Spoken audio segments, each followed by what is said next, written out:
The next day I was in my office. Everything seemed to be at a dead end. It had been a terrible night. I had tried to drink myself to sleep, but the walls to my apartment were thin. I had heard everything next door. "Hey, baby, this turkey neck is loaded with sticky white paste, and it's got to get out or I'm going to have a stroke or something." "That's your problem, Buster." "But we're married." "You're too ugly." "What? Huh? You never told me." "I just decided." "Well, the cream's rising to my ears, baby. I gotta do something." "You'll do it without me, jackhammer." Okay, where's the cat?" "The cat?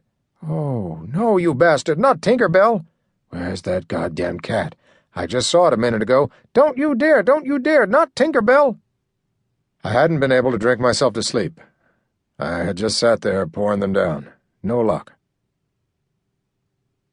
And now, like I said, it was the next morning back at the office. I felt totally useless. I was useless.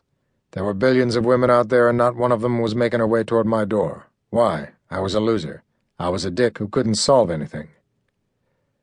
I watched the fly crawling across my desk, and I got ready to take it into the darkness. Then there was a flash of light. I leaped up. Celine was selling Cindy insurance, life insurance on Jack Bass. Now they were going to take him out, make it look natural. They were in it together. I had them by the balls. Well, I had Celine by the balls, and Cindy, well, I'd nail her ass. Jack Bass was in trouble, and Lady Death wanted Celine, and the Red Sparrow still had not been found. But I felt myself moving towards something big. I took my hand out of my pocket and picked up the telephone. Then I put it down. Who the hell did I think I was going to call? I knew what time it was.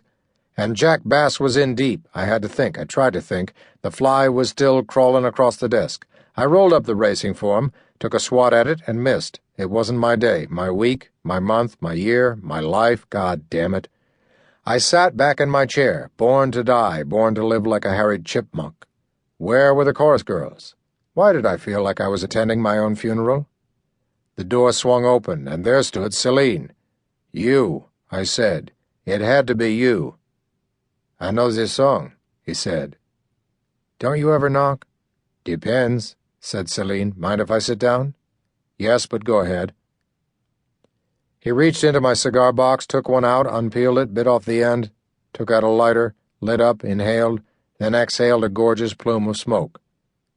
"They sell those things, you know," I told him. "What don't they sell?" "Air." "But they will. Now, what do you want?" "Well, good buddy. Cut the crap. All right. Well, let's see." Celine placed his feet up on my desk. "Nice shoes you got there," I told him. "You buy them in France?" "France schmanz. Who cares?" He exhaled another plume of smoke. "Why are you here?" I asked. "Good question," he said. "It has thundered down through the centuries." "Thundered?" "Don't be so picky, for Christ's sake. You act like a guy who had an unhappy childhood." I yawned. "So," he said, "it's like this. You're in deep shit on at least 2 counts, breaking and entering, assault and battery." "What?" "Brewster is now a eunuch. You crushed his balls with that camcorder. They look like a couple of dried figs. Now I can sing ultra-soprano." "And?" "We know the whereabouts of the culprit who broke and entered, who eliminated the manhood of another." "And?" "And it is possible that the police might be informed." "You got any real evidence?" 3 witnesses. That's a bunch. Celine took his feet down, leaned over the desk, close to me, staring directly into my eyes. "Belen, I need a loan of 10 grand. I got it. Blackmail, you swine, blackmail. I felt myself getting excited. It felt pretty good. "It's not blackmail, sucker. I'm only asking you for a loan of 10 grand. A loan, got it?" "A loan? You got any collateral?" "Hell no." I stood up behind my desk. "You goddamn snail, you think I am going to hold still for this?" I moved around the desk toward him. "Brewster!" he yelled. "Now!" The door opened, and in strolled my old friend Brewster. "Hi, Mr. Belen," he said in a high-pitched voice. But it didn't make him any smaller. He was the biggest son of a bitch I'd ever seen. I walked around behind my desk, slid open the drawer, and pulled out the .45.